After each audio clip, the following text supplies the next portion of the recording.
It was in quantum signals, not in radio waves, UV radiation, our DNA, or any of the other 1,000 places we had looked.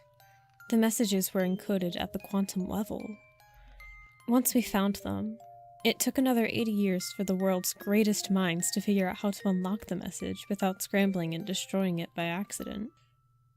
Inside the message, there was only one thing: coordinates. It took another 20 years before the new Terra Corporation agreed to send volunteers on an expedition to the location given to us.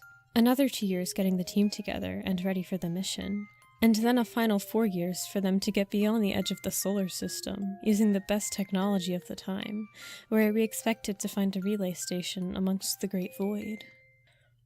Only, we found something far more surprising, and far more horrifying. There, in the void, we did not find a research station, but rather an entire planet. An entire planet that should have not been there by any physics model ever created.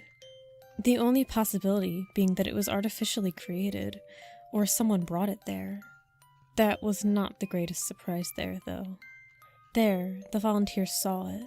Our first look at life unlike anything we'd ever seen before.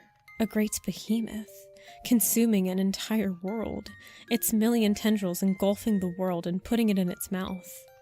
They watched in awe until we heard a great roar that impossibly managed to be heard even throughout empty space itself. They'd been noticed. That's when they tried to run back. They never made it. We back on Earth managed to collect the information from the shuttle that was being sent back constantly. Taking into account the speed at which the beast seemed to move, and the time it seemed to be taking to consume the world, it had been predicted that the beast may arrive on Earth at anywhere between 5 and 20 years. We had already started fervent research to destroy something that big and ungodly, yet it seems to be a futile effort right now. Recently, another discovery has been made as to the messages. There seem to be dozens of them, all coming from different locations. Each one cuts off at a specific time.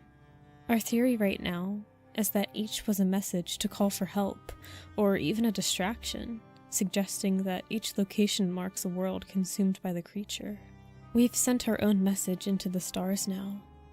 Hopefully, our call will be answered before the arrival of the beast. Whether it be to kill it, or distract it until we find a solution.